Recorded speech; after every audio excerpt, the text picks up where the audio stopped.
ಯೂಟ್ಯೂಬ್ನಲ್ಲಿ ನಲ್ಲಿ ಮೂಳೆ ಡೈಲಾಗ್ ಹೇಳಿಕೊಂಡು ಸಖತ್ ಫೇಮಸ್ ಆಗಿದ್ದ ಗಿಲ್ಲಿ ನಟ ಸದ್ಯ ಬಿಗ್ ಬಾಸ್ ಕನ್ನಡ ಸೀಸನ್ 12ರ ಮೂಲಕ ಕನ್ನಡಿಗರ ಮನೆ ಮಾತಾಗಿದ್ದಾರೆ. ಅಂದಹಾಗೆ ಗಿಲ್ಲಿ ನಿಜವಾದ ಹೆಸರೇನು, ಯಾವೂರು, ಇವರ ಹಿನ್ನೆಲೆ ಏನು ಅನ್ನೋ ಕುತೂಹಲ ನಿಮ್ಗೆ ಇದ್ದೇ ಇದೆ. ಈ ಬಗ್ಗೆ ಸಂಪೂರ್ಣ ಮಾಹಿತಿ ಇಲ್ಲಿದೆ ನೋಡಿ. ನಲ್ಲಿ ಮೂಳೆ ವಿಡಿಯೋ ಮೂಲಕ ಸಖತ್ ಫೇಮಸ್ ಆದ ಗಿಲ್ಲಿ. ಗಿಲ್ಲಿ ನಟನ ಊರು, ತಂದೆ ತಾಯಿ ಯಾರು ಗೊತ್ತಾ? ರಿಯಾಲಿಟಿ ಶೋಗಳಿಗೂ ಮುನ್ನ ಗಿಲ್ಲಿ ಎಲ್ಲೆಲ್ಲಿ ಕೆಲಸ ಮಾಡಿದ್ದಾರೆ ಗೊತ್ತಿದ್ಯಾ? ಬಿಗ್ ಬಾಸ್ ಮನೆಯಲ್ಲಿ ನಾನು ಕ್ಯಾಮರಾ ಕಣ್ಣಿಗೆ ಬೀಳಬೇಕು ಅಂತ ಯಾರು ಅದೆಷ್ಟೇ ಜಗಳ ಮಾಡಿದ್ರು, ಡ್ರಾಮಾ ಮಾಡಿದ್ರು ಅಥವಾ ಲವ್ ಟ್ರ್ಯಾಕ್ ಶುರು ಮಾಡಿದ್ರು, ಇವೆಲ್ಲವನ್ನೂ ಮೀರಿ ಹೈಲೈಟ್ ಆಗ್ತಿರೋದು ಒಂದೇ ಹೆಸರು, ಅದುವೇ ಗಿಲ್ಲಿ. ಹೌದು, ಸಂದರ್ಭ ಎಂಥದ್ದೇ ಇದ್ರೂ ತಕ್ಕ ಕಾಮಿಡಿ ಪಂಚ್ ಕೊಡುವ ಗಿಲ್ಲಿನೇ ಈ ಬಾರಿ ಬಿಗ್ ಬಾಸ್ನ ಎಂಟರ್ಟೈನರ್ ಅಂತ ವೀಕ್ಷಕರು ಫಿಕ್ಸ್ ಆಗ್ಬಿಟ್ಟಿದ್ದಾರೆ. ಅಷ್ಟೇ ಯಾಕೆ, ಈ ಬಾರಿ ಟ್ರೋಫಿ ಗೆಲ್ಲೋದು ಕೂಡ ಗಿಲ್ಲಿನೇ ಅನ್ನೋ ಮಾತುಗಳು ಕೂಡ ಜೋರಾಗಿವೆ. ಸೋಷಿಯಲ್ ಮೀಡಿಯಾದಲ್ಲಿ ಇಷ್ಟೆಲ್ಲ ಬಜ್ ಕ್ರಿಯೇಟ್ ಮಾಡಿರುವ ನಟರಾಜ್ ಗಿಲ್ಲಿ ನಟ ಆಗಿದ್ದೇ ಇಂಟ್ರೆಸ್ಟಿಂಗ್ ಸ್ಟೋರಿ. ಗಿಲ್ಲಿ ನಟ ಅವರ ನಿಜವಾದ ಹೆಸರು ನಟರಾಜ್. ಇವರು ಮಂಡ್ಯ ಜಿಲ್ಲೆಯ ಮಳವಳ್ಳಿ ತಾಲೂಕಿನ ದಗದಪುರದ ಹಳ್ಳಿಯ ರೈತ ಕುಟುಂಬದಿಂದ ಬಂದವರು. ಗಿಲ್ಲಿ ನಟ ತಮ್ಮ 10ನೇ ತರಗತಿ ಪೂರ್ಣಗೊಳಿಸಿದ ನಂತರ 2 ವರ್ಷಗಳ ಕೋರ್ಸ್ ITI ಮಾಡಿದ್ದಾರೆ. ಪಕ್ಕಾ ಹಳ್ಳಿ ಪ್ರತಿಭೆಯಾಗಿರುವ ಗಿಲ್ಲಿ ಮಾತನಾಡುವ ಶೈಲಿಯನ್ನೇ ತನ್ನ ಕಾಮಿಡಿಯಲ್ಲಿ ಬಳಸಿ ಜನಪ್ರಿಯರಾಗಿದ್ದಾರೆ. ಬಿಗ್ ಬಾಸ್ 12 ಪ್ರೀತಿಯಲ್ಲಿ ಇರೋ ಸುಖ ಗೊತ್ತೇ ಇರಲಿಲ್ಲ ಎನ್ನುತ್ತಾ ಕಾವ್ಯ ಜೊತೆ ಕುಣಿದು ಕುಪ್ಪಳಿಸಿದ ಗಿಲ್ಲಿ ನಟ. ಗಿಲ್ಲಿ ನಟ ಅವರ ತಂದೆ ತಾಯಿ ಕುಳ್ಳಯ್ಯ ಹಾಗೂ ಸವಿತಾ. ಈ ದಂಪತಿಗೆ 3 ಜನ ಮಕ್ಕಳಿದ್ದು ಗಿಲ್ಲಿ ನಟ ಕೊನೆಯವರು. ಗಿಲ್ಲಿ ಸಿನಿಮಾ ಪ್ರಪಂಚಕ್ಕೆ ಆಕರ್ಷಿತರಾಗಿ ITI ಪರೀಕ್ಷೆ ಬರೆದು ಸಿನಿಮಾದಲ್ಲಿ ಏನಾದರೂ ಸಾಧನೆ ಮಾಡಬೇಕು ಅಂತ ಡೈರೆಕ್ಟ್ ಬೆಂಗಳೂರಿಗೆ ಬಂದರು. ಒಂದೆರಡು ಸಿನಿಮಾಗಳಿಗೆ ಸಹಾಯಕ ನಿರ್ದೇಶಕರಾಗಿಯೂ ಗಿಲ್ಲಿ ಕೆಲಸ ಮಾಡಿದ್ದಾರೆ. ಅಲ್ಲದೆ ಆರ್ಟ್ ಡಿಪಾರ್ಟ್ಮೆಂಟ್ನಲ್ಲಿಯೂ ಕೆಲಸ ಮಾಡಿದ್ದಾರೆ. ಡೈರೆಕ್ಟರ್ ಆಗಬೇಕು ಎಂದು ಕನಸು ಕಂಡಿದ್ದ ಗಿಲ್ಲಿಗೆ ದಾರಿ ತೋರಿಸಿದ್ದು, ಕೈ ಹಿಡಿದು ಮುಂದೆ ತಂದಿದ್ದು ಬಿಗ್ ಬಾಸ್ನ ಬೆಸ್ಟ್ ಎಂಟರ್ಟೈನರ್ ಎಂದೆನಿಸಿಕೊಳ್ಳಲು ಕಾರಣವಾದ ಅವರದೇ ಕಾಮಿಡಿ ಸ್ಟೈಲ್. ಹೌದು, ತಮ್ಮದೇ ಕಥೆ, ಡೈರೆಕ್ಷನ್ನಲ್ಲಿ ಗಿಲ್ಲಿ ತಮ್ಮ ಊರಿನ ಜನರೆಲ್ಲರನ್ನೂ ಒಟ್ಟುಗೂಡಿಸಿ ಕಾಮಿಡಿ ಸ್ಕಿಟ್ಗಳನ್ನು ಮಾಡ್ತಿದ್ರು. ಈ ವಿಡಿಯೋಗಳನ್ನ ಯೂಟ್ಯೂಬ್ ಹಾಗೂ ಫೇಸ್ಬುಕ್ನಲ್ಲಿ ಅಪ್ಲೋಡ್ ಮಾಡ್ತಿದ್ರು. ಅದರಲ್ಲಿ ಅವರ ನಲ್ಲಿ ಮೂಳೆ ಸ್ಕಿಟ್ ಅಂತೂ ಸಿಕ್ಕಾಪಟ್ಟೆ ವೈರಲ್ ಆಗಿತ್ತು. ದಿನ ಕಳೆದಂತೆ ಗಿಲ್ಲಿ ವಿಡಿಯೋಗಳಿಗೆ ಮಿಲಿಯನ್ ಗಟ್ಟಲೆ ವ್ಯೂಸ್ ಬರೋದಕ್ಕೆ ಶುರುವಾಯಿತು. ಅಲ್ಲಿಂದ ಗಿಲ್ಲಿಗೆ ಫ್ಯಾನ್ಸ್ಗಳು ಹುಟ್ಟಿಕೊಳ್ಳುವುದರ ಜೊತೆಗೆ ಸಿನಿಮಾ ಹಾಗೂ ರಿಯಾಲಿಟಿ ಶೋಗಳ ಅವಕಾಶ ಕೂಡ ಹುಡುಕಿಕೊಂಡು ಬಂದವು. ಕಾಮಿಡಿ ಕಿಲಾಡಿಗಳು ಸೀಸನ್ 4 ರಿಯಾಲಿಟಿ ಶೋನಲ್ಲಿ ಭಾಗವಹಿಸಿ ಗಿಲ್ಲಿ ರನ್ನರ್ ಅಪ್ ಪಟ್ಟ ಕೂಡ ಗಿಟ್ಟಿಸಿಕೊಂಡ್ರು.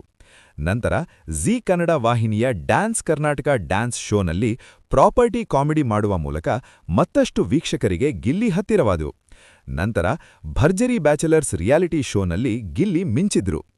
ಇತ್ತೀಚೆಗೆ ಕ್ವಾಟ್ಲೆ ಕಿಚನ್ ಕುಕಿಂಗ್ ಶೋನಲ್ಲಿಯೂ ಗಿಲ್ಲಿ ಕ್ವಾಟ್ಲೆಯಾಗಿ ಕಾಣಿಸಿಕೊಂಡಿದ್ರು. ಸದ್ಯ ಬಿಗ್ ಬಾಸ್ ಕನ್ನಡ ಸೀಸನ್ 12ನಲ್ಲಿ ಗಿಲ್ಲಿ ತಮ್ಮ ನಿಜವಾದ ಆಟದ ಮೂಲಕ ಕನ್ನಡಿಗರಿಗೆ ಮತ್ತಷ್ಟು ಹತ್ತಿರವಾಗಿರೋದಂತೂ ಸುಳ್ಳಲ್ಲ.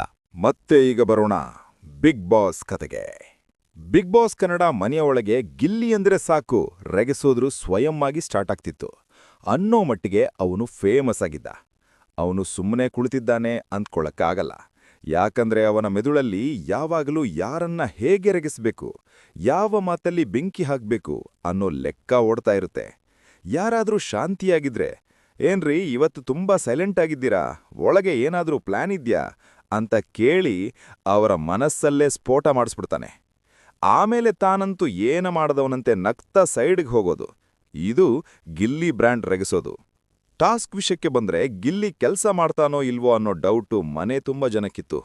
ಅವನು ಕೈ ಹಾಕಿ ದುಡಿಯೋದ್ಕಿಂತ ಯಾರು ದುಡಿಬೇಕು, ಯಾರ ಮೇಲೆ ಹೊರೆ ಹಾಕಬೇಕು ಅನ್ನೋದು ಕ್ಲಿಯರ್ ಆಗಿ ಪ್ಲಾನ್ ಮಾಡಿರ್ತಾನೆ.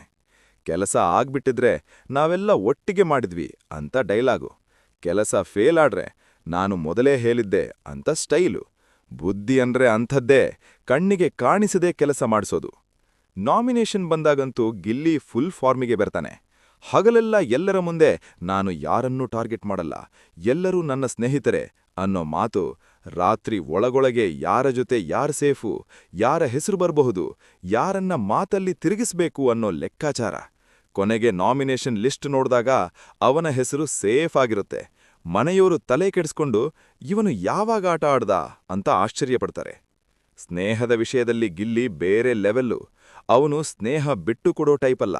ಒಮ್ಮೆ ಸ್ನೇಹ ಮಾಡ್ಕೊಂಡ್ರೆ ಅದನ್ನ ಹಠವಾಗಿ ಹಿಡಿದುಕೊಳ್ತಾನೆ. ಆದರೆ ಅದೇ ಸ್ನೇಹವನ್ನ ಅವನು ಆಟಕ್ಕೆ ಬಳಸೋದು ಕೂಡ ಗೊತ್ತು. ಸ್ನೇಹ ಅನ್ನೋದು ಅವನಿಗೆ ಇಮೋಷನ್ ಮಾತ್ರ ಅಲ್ಲ, ಸ್ಟ್ರಾಟಜಿ ಕೂಡ. ನಿನ್ನ ಜೊತೆ ನಾನಿದ್ದೀನಿ ಅನ್ನೋ ಮಾತು ನಿಜವಾಗಿಯೇ ಇರುತ್ತೆ, ಆದ್ರೆ ಅದರೊಳಗೆ ಒಂದು ಸಣ್ಣ ಕ್ಯಾಲ್ಕುಲೇಷನ್ ಇರೋದು ಗಿಲ್ಲಿ ಸ್ಟೈಲು. ಒಟ್ಟಿನಲ್ಲಿ ಹೇಳ್ಬೇಕಂದ್ರೆ ಗಿಲ್ಲಿ ಕೆಲ್ಸ ಕಡಿಮೆ ಮಾಡ್ತಿದ್ದಾನೆ ಅನ್ನೋದು ಕಾಣಬಹುದು, ಆದ್ರೆ ಆಟದಲ್ಲಿ ಅವನು ಯಾವಾಗಲೂ ಫುಲ್ ಆಕ್ಟಿವು. ರೆಗಸೋದ್ರಲ್ಲೇ ರಾಜ, ಟಾಸ್ಕ್ ಮತ್ತು ನಾಮಿನೇಷನ್ನಲ್ಲಿ ಬುದ್ಧಿವಂತ, ಸ್ನೇಹದಲ್ಲಿ ಹಠ, ಮಾತಿನಲ್ಲಿ ತಿರುಗುಬಾಣ.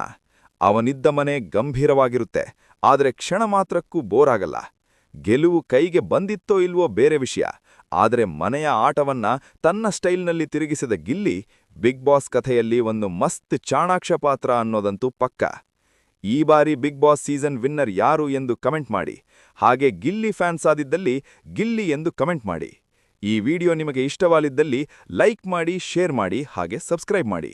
ಮುಂದೆ ಸಿಗೋಣ ಇನ್ನೊಂದು